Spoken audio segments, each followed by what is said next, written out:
سيدنا ومولانا محمد وعلى آل سيدنا ومولانا محمد وبارك وسلم. الحمد لله وكفى وسلام على عباده الذين اصطفى خصوصا على محمد المصطفى وعلى آله وأصحابه أجمعين كثيرا كثيرا. أما بعد فأعوذ بالله من الشيطان الرجيم. بسم الله الرحمن الرحيم. أولئك كتب في قلوبهم الإيمان وأيدهم بروح منه. صدق الله مولانا العظيم. صلوا على الحبيب صلى الله تعالى على محمد صلى الله عليه وآله وسلم. صلاة والسلام عليك يا سيدي يا رسول الله وعلى آلك وأصحابك يا سيدي يا حبيب الله. وادی رضا کی ہے وہ یہی مالا رضا کا ہے، جس سمت دیکھیے وہ علاقہ رضا کا ہے. زمین و زمان تمہارے لیے، مکین و مکان تمہارے لیے، چنین و چنا تمہارے لیے، بنے دو یہاں تمہارے لیے. دہن میں زبان تمہارے لیے، جسم میں ہے جان تمہارے لیے. ہم آئے یہاں تمہارے لیے، اٹھے بھی وہاں تمہارے لیے. صبا وہ چلے کہ باغ پھلے، دن ہوں بلے لوا کے تلے، ثنا میں کھلے رضا کی زبان تمہارے لیے. رائے کے ساتھ معزز حامل و ناظرین، السلام علیکم ورحمۃ اللہ وبرکاتہ. ماہ سفر المظفر اپنے اختتام کی طرف جا رہا ہے. آج سفر المظفر کی 21 تاریخ روز جمعہ المبارک. 25 سفر المظفر کو عظیم ہستی کے وصال کا دن ہے، جو آسمان علم پر ہدایت کا چراغ منہ کی چمکا اور قیامت تک کے لیے آنے ایمان کے ایمانوں کو محفوظ رکھا. دنیا سنیت میں جس کو امام احمد رضا خان فاضل بریلوی کے نام سے یاد کیا جاتا ہے. امام اہل سنت اشراء امام احمد رضا خان فاضل بریلوی رحمۃ اللہ علیہ کسی تعارف کے محتاج نہیں ہیں. آپ کا نام احمد رضا ہے جو آپ کے دادا نے رکھا. تاریخی نام المختار ہے. والد نے نام محمد رکھا. اور خود عبد المصطفیٰ اپنے آپ کو کہتے تھے.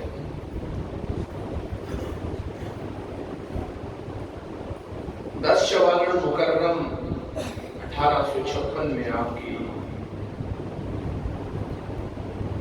پیدائش ہے. پٹھان خاندان سے آپ کا تعلق تھا. ہڑیج پٹھانوں کا بہت بڑا قبیلہ ہے جو افغانستان میں رہتا تھا.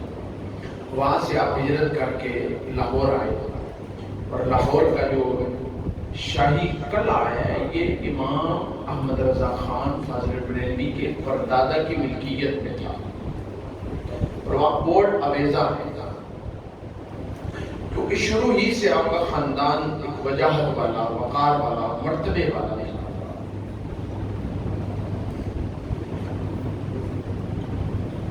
بعد چیزیں ایسی ہیں جن کو انسان کی عقل، فہم و فراست اگر اپنے عقل کے پیمانے پہ اعتراض سے انسان اس کی حقانیت اور اس کی گناہ اور اس کی جو بیس بنیاد ہوتی ہے وہاں تک نہیں پہنچ سکتا.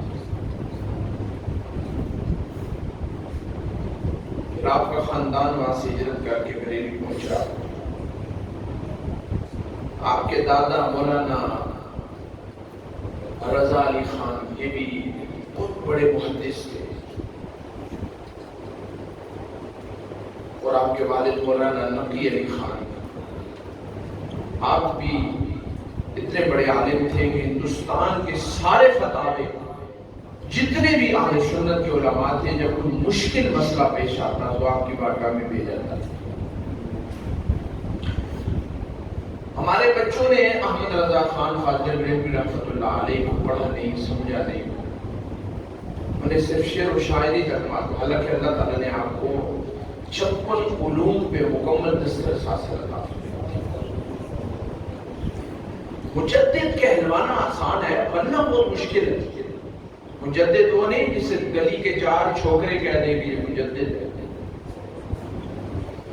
امام احمد رضا خان فاضل بریلوی رحمۃ اللہ علیہ کائنات برِ صغیر پاک و ہند میں وہ واحد ہستی ہیں کہ الازہر یونیورسٹی میں جن پر 55 دفعہ پی ایچ ڈی کی جا چکی ہے. 55 دفعہ واحد وہ شخصیت 2 4 5 دفعہ سے اوپر کسی پر بھی ہے. الازہر یونیورسٹی مصر. اور یہاں پر اعلیٰ حضرت کی جو سائنسی علوم میں جو آپ نے کتابیں تصنیف فرمائی ہیں 7 رسالے آپ نے لکھے 600 صفحات پہ،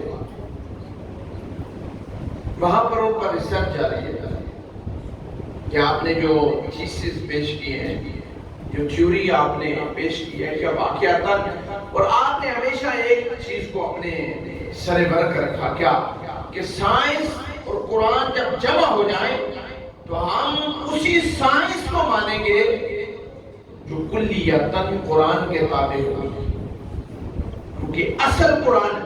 سائنس اصل نہیں ہے، اصل قرآن ہے. اور وجہ کیا ہے؟ کیونکہ سائنس مخلوق کی تخلیق کرتا ہے اور قرآن رب ذوالجلال کا،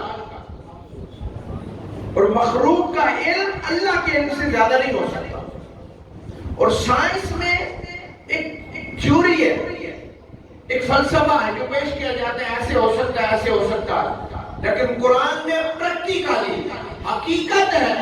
سائنس میں رد و بدل، تغیر و تبدل ممکن ہے، لیکن قرآن کی آیت میں قیامت تک کے لیے تغیر و تبدل اور تبدیلی ناممکن ہے. قرآن کے پیش کردہ اصول ہے جو اللہ رب ذوالجلال نے مخلوق کو تخلیق فرمایا. بہرحال آپ نے ابتدائی تعلیم اپنے والد ماجد سے حاصل کی. یہ پہلے ابتدائی دور تھا جہاں پر لوگ اپنے والد سے پڑھتے تھے، قرآن، حدیث، فقہ، اصول فقہ. ماں باپ بھی پڑھے ہوتے تھے. اس کے بعد جب آپ مدرسہ میں پڑھنے کے لیے گئے نا تو آپ کی آمین تھی. اس وقت یہ بڑا اہتمام کیا. کراچی میں اب بھی ہے، بچہ جب پہلے دن مدرسہ جاتا ہے نا پورے خاندان کی دعوت کی جاتی ہے اور بیٹھ کے اسٹیج پر بڑا خرچہ کیا جاتا ہے. پھر اس کو کہا جاتا ہے استاد صاحب کو کہ آپ اسے الف پڑھائیں. اس کو کہتے ہیں آمین. کراچی میں اب بھی ہے. بہت بڑا اہتمام کیا جاتا ہے اللہ کے قرآن کو شروع کرنے سے پہلے. اور یہاں ہم پہلے دن بچہ اسکول جائے اس کی تصویریں بنا کر فیس بک پہ چڑھاتے ہیں کہ آج ہمارا بیٹا پہلا دن ہے اسکول کا. لیکن دینی علوم کے لیے ہم نے بچوں کو کبھی فوقیت نہیں دی. یہ ہمارا فقدان ہے، علمی فقدان ہے. اصل قرآن ہے، حدیث مصطفیٰ ہے. اور انسان کی کنہ، انسان کہاں بھی پہنچ جائے بالآخر اس نے اپنے رب ذوالجلال سے ملاقات کرنی ہے. تو آپ کی آمین تھی امام احمد رضا خان فاضل بریلوی رحمۃ اللہ علیہ. اور آپ کی دنیا میں اس وقت کروڑوں مرید ہیں، سینکڑوں، ہزاروں، لاکھوں نہیں. پاکستان میں جتنے بھی علماء اہل سنت کے لاکھوں کی تعداد میں مسجدیں ہیں، علماء ہیں، مدارس ہیں. جہاں میں پڑھاتا ہوں وہاں تقریباً 1200 کے قریب طلباء ہیں، اسٹوڈنٹ ہیں ہمارے پاس جو پڑھتے ہیں. 4 ادارے ہیں ہمیشہ سب. وہ فیض بھی سارا امام احمد رضا کے شاگردوں کا ہے. جس میں ڈاکٹر بھی ہیں، انجینئر بھی ہیں، بڑے بڑے سائنسدان بھی ہیں۔ مولانا شاہ نورانی صدیقی میٹھی رحمۃ اللہ علیہ کے والد شاہ عبدالعلیم صدیقی میٹھی رحمۃ اللہ علیہ نے 7 لاکھ غیر مسلم کو کلمہ پڑھایا، مختلف آسٹریا، ٹھیک ہے نا، اسی طرح جرمنی کے اندر، سوئٹزرلینڈ کے اندر، انگلینڈ کے اندر، آسٹریلیا کے اندر، اور جہاں میں 2-3 دفعہ گیا ہوں، ماریشس، ساؤتھ افریقہ، وہاں پر آپ کے توتی بولتا ہے، جو احمد رضا خان فاضل رحمۃ اللہ علیہ کے شاگرد تھے، ان کے بیٹے تھے مولانا شاہ نورانی صدیقی میٹھی رحمۃ اللہ علیہ۔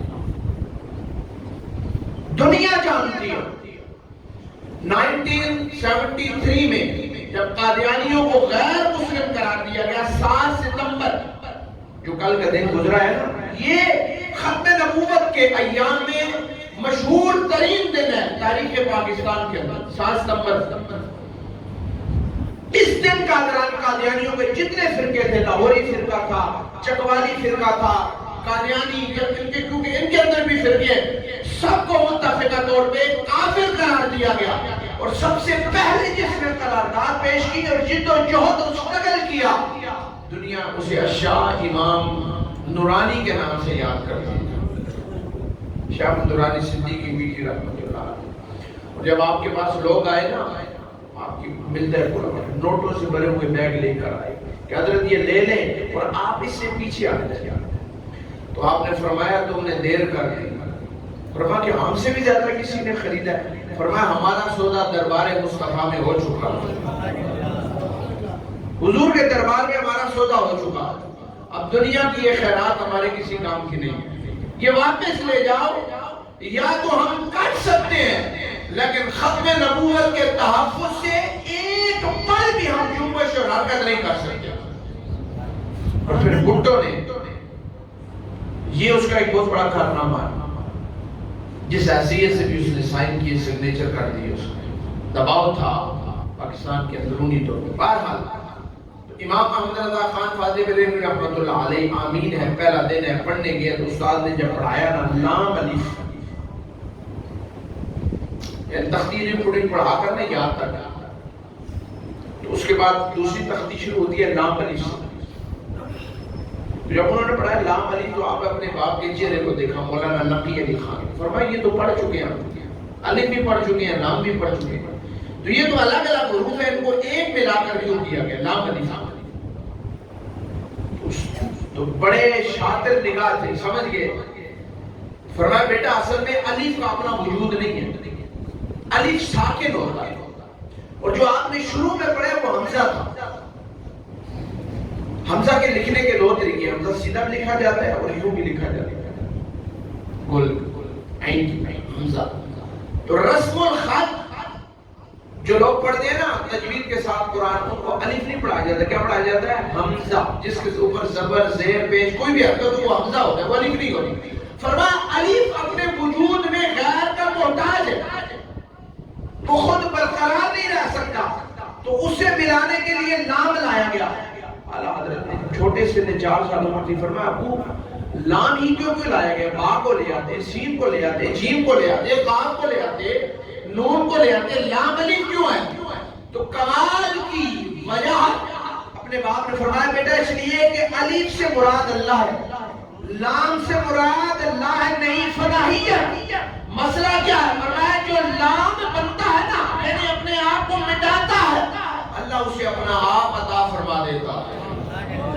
اسی وجہ سے آپ کلمے پڑھتے ہیں لا الہ الا اللہ، اپنی نفی، کائنات کی نفی، وجود کی نفی، مال کی نفی، ماں باپ کی نفی، کائنات کی نفی، زیر زمین کائنات کے ہر ذرے کی نفی۔ جب آپ سب کی نفی کریں گے، کسی نے کہا نا اپنی نفی کر تاکہ تجھے اپنا اللہ اس بات عطا فرمائے، سبحان اللہ۔ یہ بڑا مشکل مقام ہے اس کو سمجھنا۔ بہرحال امام احمد رضا خان فاضل رحمۃ اللہ علیہ 22 سال کی عمر ہے، اور واحد وہ پیر ہے، مرید ہے کہ جب آپ سید آل رسول مار حروی، مار ہرا اس کو کہتے ہیں، یہ ہندوستان کے اندر حسنی سید ہے، حسینی سید ہے، آل رسول ان کا لقب تھا، بہت بڑا ایک سلسلہ ہے، بہت بڑے عالم تھے۔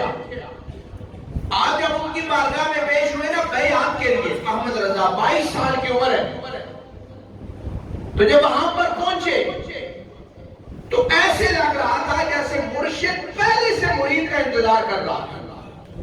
آپ نے اپنے شاگردوں کو کہا کہ لوگوں آج خوشبو لگاؤ، آج کوئی خاص بندہ آ رہا تھا۔ جب آپ پہنچے وہاں پر تو روایات کے اندر آتا ہے کہ آپ کے مرشد اٹھے اور آپ کی پیشانی پر بوسہ دیا اور بوسہ دے کے فرمایا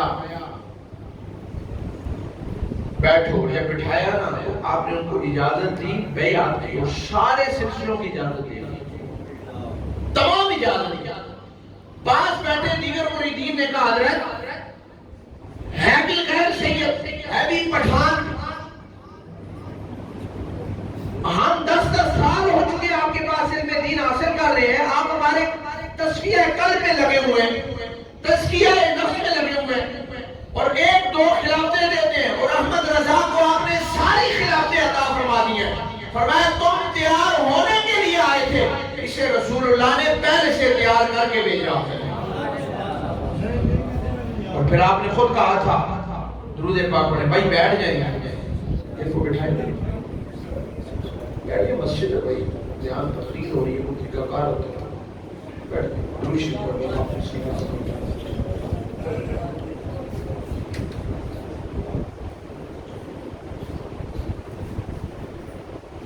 تو امام احمد رضا خان فاضل بریلوی رحمۃ اللہ علیہ، آپ پڑھیں نا، آپ کے جو مجدد، آج تو ہر کوئی مجدد بنتا ہے نا، آپ دیکھ لیں لوگ سمجھتے ہیں کہ کچھ دین میں نیا کام لانا یہ تجدید ہے، مجدد آنا یہ نہیں ہوتا۔ یہ میرے پاس کٹورا ہے نا سلور کا، پیر سلور ہے، ترکی سے بنا ہے، آپ اس کے اوپر گند ہو جائے، گند لگ جائے، اس کو صاف کر دیں، صاف شفاف، تو کیا اس کے وزن میں کمی آئے گی؟ اس کے سائز میں صرف چمک ایک اس پہ گند پڑ گیا تو اس کو آپ نے صاف کر دیا۔ مجدد کا کام یہ ہوتا ہے کہ وہ دین پہ پڑی ہوئی گند، مسلمہ عقائد پہ پڑے ہوئے جو بدعات شرکیات ہوتے ہیں ان سے دین کو صاف کرتا ہے، اور اسی دین کو جو 14 صدیوں سے چلا آ رہا ہے تو اس کو نکھار کے لوگوں کے سامنے پیش کر دیتا ہے۔ یہ مجدد ہونا، یہ مجدد ہونا نہیں ہے کہ کوئی 10 کتابیں لکھ دی تو آپ کہیں 100 کتابیں، 1000 کتابوں سے کوئی مجدد نہیں بنتا۔ کتابوں سے مجدد بنتے تو فیض احمد اویسی مجدد بنتے، مفتی امین مجدد بنتے۔ کتابوں سے مجدد نہیں ہونا، نہ کل کے چھوکرے جسے مجدد بنائے، مجدد وہ ہوتا ہے جسے حرمین کے 500 علماء متفقہ طور پہ کہے کہ اگر اس صدی میں کوئی مجدد ہے تو بریلی کا شہنشاہ احمد رضا ہے۔ آپ پڑھیں 1900 ایک مسئلہ آیا جب احمد رضا خان فاضل بریلوی رحمۃ اللہ حج پر تشریف لے کر گئے نا، تو مولانا رشید احمد گنگوئی دارالعلوم دیوبند کے بہت بڑے محدث، آپ بھی چلے گئے حج پہ، اور وہاں جب گئے نا تو حرمین مکہ کے جو بڑا مفتی صاحب تھے مولانا شیخ مکی رحمۃ اللہ علیہ، ان کو آ کر کہا کہ بریلوی سے احمد رضا آیا ہے، بدعتی ہے، مشرک ہے، یہ حضور کے علم غیب مانتا ہے، تو ذرا آپ اس سے پوچھیں کہ اس کے غیب کے بارے میں عقائد و نظریات کیا ہے۔ حرم مکی، مکہ کا ٹاپ کا عالم جو چاروں فقہ کے اندر کثرت حاصل رکھنے والا ہے، بھی لغت علم والا، آپ نے امام احمد رضا کو بلایا اور بلا کر 12 سوالات لکھے اور فرمایا حضرت ہمیں ان کا جواب چاہیے، نہیں تو ہم آئندہ آپ پر حرمین کے اندر داخلے پہ پابندی لگا دیں گے۔ آپ مسکرائے، فرمایا زبانی یا تحریری؟ فرمایا تحریری۔ آپ نے اپنے بیٹے مولانا حامد رضا خان، فرمایا بیٹا، فرماتے میرے پاس کوئی کتاب نہیں تھی، ہم بیٹھے اور 8 گھنٹوں کے بعد اٹھے، 80 صفحات پر مشتمل کتاب لکھی الدولۃ المکیہ بالمادۃ الغیبیہ، حضور کے علم غیب کو قرآن کی 41 آیات، 46-86 حدیث مبارکہ، صحابہ محدثین تابعین کے قول سے ذکر کر کے جب رسالہ سامنے پیش کیا تھا بھی عربی کے اندر، تو وہ حرم مکہ کے 18 علماء جن کی پوری بڑی کمیٹی تھی، جب انہوں نے کتاب پڑھی نا تو فرمایا احمد رضا کو بلاؤ. جب بلائے گا سب نے اپنی پگڑیاں اتاری. فرمایا عربی تو ہم بھی جانتے ہیں لیکن آج آپ نے بتایا کہ عربی کو لکھنے کا طریقہ کیا ہوتا ہے. الدولۃ المکیہ بالمعدن الغیبی آپ نے کتاب لکھی. حضور کے علم غیب کو ثابت کیا. مولانا مکی اور 18 علماء نے آپ کے ہاتھ پر بیعت لی اور سلسلہ خلافت لیا اور سند حدیث لی. اور اسی کے 10 سال بعد جب آپ دوبارہ وہاں پر پہنچے نا تو ایک مسئلہ آ گیا اور بڑا مشہور مسئلہ ہے.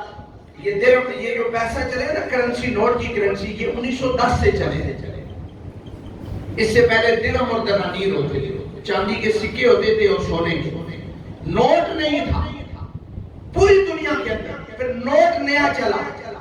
اس پر مسئلہ آ گیا کہ بھائی چاندی اور سونے میں اگر ادھار زیادہ کیا جائے تو سود ہے، کھوٹے کھڑے فرق ہے. تو کیا پیسہ اگر کوئی چاندی کسی سے لے کے جائے، جان بوجھ کے ضائع کر دیں تو تاوان دے گا. تو کیا پیسہ بھی سونے اور چاندی کی طرح نوٹ ہے، مال متقبل ہے، یا اس میں کمی بیشی جائز ہے، ناجائز ہے، حرام ہے، حلال ہے، اس کی کیا حیثیت ہے؟ فرماتے ہیں اہل عرب کے علماء کے پاس مسئلہ آ گیا. 5 علماء مکہ، مدینہ، یمن، ترک، شام، مصر کے علماء مل کے بیٹھ گئے اس کا کیا جواب دیا جائے. حتیٰ کہ جب یہ مسئلہ کسی سے حل نہ ہوا، حرم مکی کے بڑے امام نے کہا ایک بندہ اس کو حل کر سکتا ہے، وہ ہندی، دنیا اسے احمد رضا کے نام سے جانتے ہیں.